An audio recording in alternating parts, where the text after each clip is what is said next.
살아남는 이들 쉬운 버전 제12장 야곱과에서 하나님께서는 리브가의 근심 어린 기도에 응답하시며 그녀가 두 아들을 낳을 것이라고 말씀하셨습니다.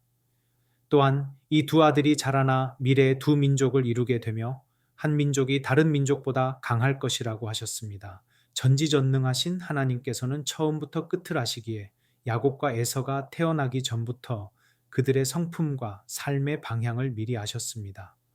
하나님께서는 에서가 하나님께 순종하지 않을 것도 미리 아셨습니다.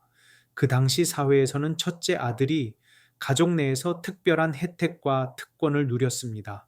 그러나 하나님께서는 리브가에게 형이 아우를 섬기게 될 것이라고 분명히 알려주셨습니다. 아버지 이삭은 야곱보다 에서를 더 좋아했습니다. 에서가 들에서 짐승을 사냥하며 보여준 대담하고 용감한 성격을 높이 평가했기 때문입니다. 또한 에서가 사냥한 고기로 자신을 섬기는 것이 그의 마음에 들었습니다. 한편 리브가는 야곱을 더 좋아했습니다.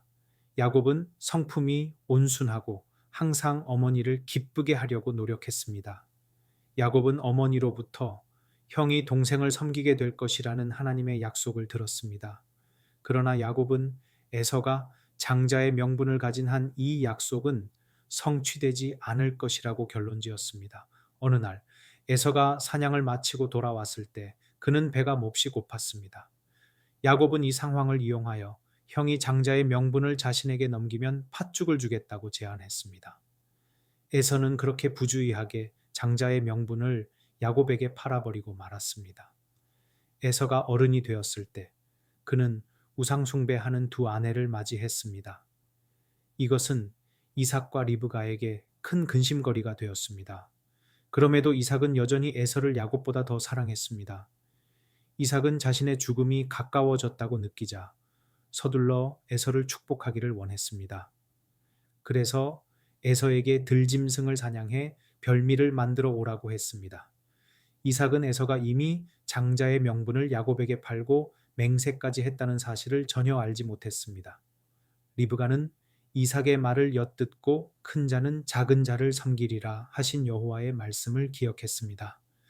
그녀는 에서가 장자의 명분을 가볍게 여기고 야곱에게 넘긴 것을 알고 있었습니다.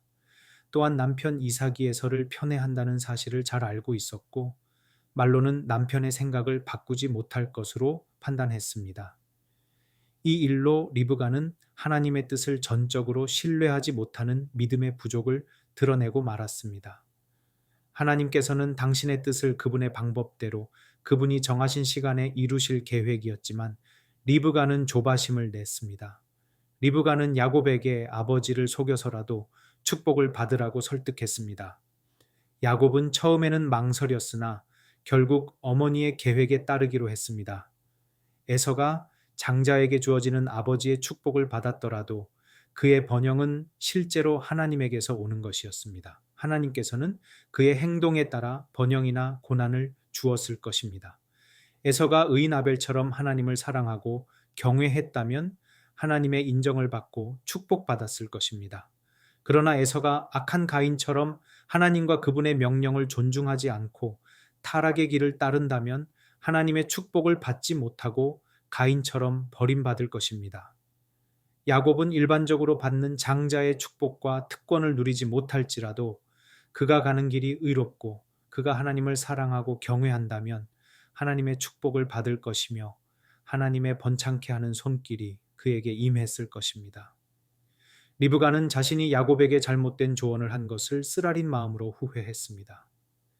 사랑하는 아들 야곱의 얼굴을 다시는 볼 수 없게 되었기 때문입니다. 에서는 장자권을 빼앗긴 것을 알고 분노했으며 야곱을 죽이고 싶을 만큼 경노했습니다. 야곱은 형의 분노를 피하고 생명을 보존하려 도망치지 않을 수 없었습니다. 이삭은 야곱에게 장자의 축복을 준 후에도 여러 해를 더 살았습니다. 이삭은 에서와 야곱의 삶의 모습을 보며 축복이 야곱에게 넘어간 것이 하나님의 뜻에 합당하다는 확신을 가지게 되었습니다. 야곱이 도망친 곳은 외삼촌 라반의 집이었습니다. 그곳에서 그는 라반의 두 딸을 아내로 맞이하게 되었습니다. 그러나 그의 결혼 생활은 행복하지 못했습니다.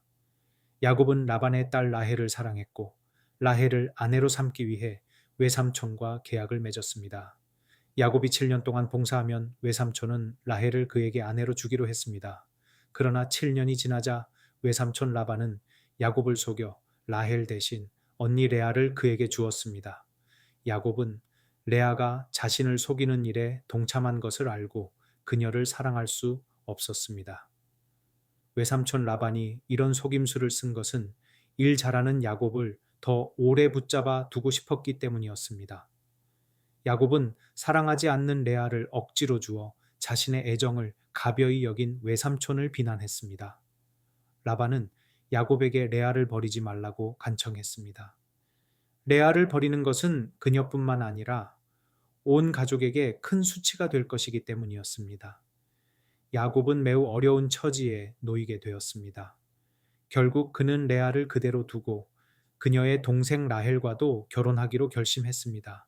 그러나 두 자매와 함께 살게 되었을 때 레아는 동생 라헬보다 남편의 사랑을 훨씬 덜 받게 되었습니다. 라반은 오직 야곱의 수고를 통해 자신의 이익을 취하는 데만 관심이 있었습니다. 만약 형에서를 만나는 것이 두렵지 않았다면 야곱은 진작에 교활한 라반의 집을 떠났을 것입니다. 그러던 중 야곱은 라반의 아들들이 불평하는 소리를 듣게 되었습니다. 야곱이 우리 아버지의 재산을 다 빼앗고 그 소유로 이렇게 거부가 되었다. 어느 날 야곱이 라반의 안색을 살펴보니 자신을 대하는 것이 전과 같지 않았습니다. 야곱은 깊은 고민에 빠졌고 어떻게 해야 할지 몰라 하나님께 자신의 상황을 아뢰며 지혜를 구했습니다. 주께서는 고뇌하며 드린 그의 기도에 자비롭게 응답하셨습니다. 내 조상의 땅, 내 족속에게로 돌아가라. 내가 너와 함께 있으리라. 하나님의 지시를 받은 야곱은 라헬과 레아를 양떼가 있는 들로 불러 말했습니다. 내가 당신들 아버지의 안색을 보니 나를 대하는 태도가 전과 같지 않소. 그러나 내 아버지의 하나님은 항상 나와 함께 계셨소. 당신들도 알다시피 나는 힘을 다해 당신들의 아버지를 섬겼소. 하지만 당신들의 아버지는 나를 속여 내 품삯을 10번이나 바꾸었소. 그러나 하나님께서는 당신들의 아버지가 나를 해치지 못하게 막으셨소. 야곱은 하나님께서 꿈에 나타나 라반을 떠나 자기 족속에게로 돌아가라고 명령하신 사실을 전했습니다. 이 말을 들은 라헬과 레아도 아버지에 대한 불만을 터뜨리며 아버지를 떠나겠다고 결심했습니다. 그들은 말했습니다. 우리 아버지 집에서 우리에게 남아있을 몫이나 유산이 있나요? 아버지는 우리를 팔고 그 돈마저 다 써버렸습니다. 이제 아버지는 우리를 남처럼 대하고 있지 않습니까? 하나님께서 우리 아버지로부터 가져가신 모든 재물은 우리와 우리 자녀의 것입니다. 그러니 이제 하나님이 당신에게 하라고 하신 모든 일을 하세요. 라반이 없는 틈을 타 야곱은 가족과 모든 재산을 챙겨 라반의 집을 떠났습니다. 야곱이 떠난 지 사흘 후 라반은 이를 알게 되었고 크게 분노했습니다. 그는 야곱을 쫓아가 강제로 데려오기로 마음먹었습니다. 라반이 야곱을 거의 따라잡았을 때 주께서 라반의 꿈에 나타나셨습니다. 하나님께서는 야곱을 불쌍히 여기셨기 때문입니다. 너는 삼가 야곱에게 선악간 말하지 말라. 이 말씀은 그가 야곱을 강제로 끌고 가거나 말장난으로 속여 다시 데려오지 말라는 뜻이었습니다. 라반이 야곱을 만나자 분노하며 따졌습니다. 왜 나에게 알리지 않고 몰래 내 딸들을 칼로 사로잡은 자처럼 끌고 갔느냐? 그러면서도 라반은 말했습니다. 너를 해할 만한 능력이 내 손에 있으나 너희 아버지의 하나님이 어젯밤에 내게 말씀하시기를 너는 삼가 야곱에게 선악간 말하지 말라 하셨느니라. 야곱은 라반에게 그동안 자신이 얼마나 정직하게 일했는지 호소하며 외삼촌이 자신의 이익만을 위해 행동했다고 불평했습니다. 들짐승에게 물려 찢긴 것은 내가 외삼촌에게로 가져가지 않고 스스로 보충하였으며 낮이나 밤에 도둑을 맞아도 외삼촌께 손해를 물어드렸습니다. 낮에는 더위를 무릅쓰고 밤에는 추위를 견디며 눈 붙일 겨를도 없이 지내왔습니다. 야곱은 말을 이어갔습니다. 외삼촌 집에서 지난 20년 동안 두 딸을 위해 14년을, 외삼촌의 양떼를 위해 6년을 봉사했습니다. 그동안 외삼촌은 내 품값을 10번이나 바꾸셨습니다. 우리 아버지의 하나님, 아브라함의 하나님, 이삭의 경외하는 이가 나와 함께 계시지 않았다면 저는 지금 빈손으로 돌아갈 뻔했습니다. 하나님께서 나의 고난과 수고를 보시고 어젯밤에 외삼촌을 책망하신 것입니다. 그러자 라반은 자신의 딸들과 외손주들 때문에 야곱을 해할 수 없다고 말하며 둘 사이에 언약을 맺자고 제안했습니다. 이제 오라. 너와 내가 언약을 세워 그것으로 너와 나 사이에 증거를 삼을 것이니라. 야곱은 돌을 가져와 기둥을 세우고 함께한 자들이 돌을 모아 돌무더기를 쌓았습니다. 그들은 그 돌무더기 곁에서 함께 식사했습니다. 라반은 말했습니다. 우리가 피차 떨어져 살게 되더라도 여호와께서 살피실 것이다. 네가 내 딸을 함부로 대하거나 내 딸들 외에 다른 아내를 취하면 비록 사람이 우리 사이에 없어도 하나님께서 너와 나 사이를 증거하실 것이다. 이에 야곱은 여호와 앞에서 다른 아내를 취하지 않겠다고 엄숙히 맹세했습니다. 라반은 다시 야곱에게 말했습니다. 내가 너와 나 사이에 둔 이 무더기를 보라. 또 이 기둥을 보라. 이 무더기가 증거가 되고 이 기둥이 증거가 되나니 내가 이 무더기를 넘어 네게 가서 해하지 않을 것이며 너도 이 기둥을 넘어와 나를 해하지 않을 것이다. 아브라함의 하나님, 나홀의 하나님, 그들의 조상의 하나님은 우리 사이를 판단하옵소서. 야곱이 길을 가던 중 하나님의 천사들이 그에게 나타났습니다. 야곱은 그들을 보고 이는 하나님의 군대라고 말했습니다. 그는 또한 꿈속에서 하나님의 천사들이 자신을 둘러진 치고 있는 모습을 보았습니다. 야곱은 형 에서에게 먼저 기별자들을 보내어 겸손한 마음으로 화해의 기별을 전하도록 했습니다. 그러나 얼마 후 기별자들이 돌아와 어두운 소식을 전했습니다. 우리가 주인의 형 에서에게 이른즉 그가 400명을 거느리고 주인을 만나려고 오더이다. 이 소식을 들은 야곱은 두려움에 사로잡혀 가족과 종들, 가축들을 두 떼로 나누었습니다. 그는 에서가 와서 한 떼를 치더라도 다른 한 떼는 도망할 수 있을 것으로 생각했습니다. 그리고 하나님께 간절히 기도했습니다. 나의 조부 아브라함의 하나님, 나의 아버지 이삭의 하나님 여호와여, 주께서 전에 내게 명하시기를 내 고향 내 족속에게로 돌아가라. 내가 내게 은혜를 베풀리라 하셨나이다.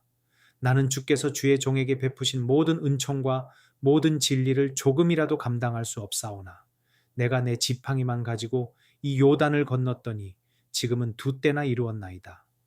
내가 주께 간구하오니 내 형 에서의 손에서 나를 건져내시옵소서. 내가 그를 두려워하옴은 그가 와서 나와 내 처자들을 칠까 겁냄이니이다.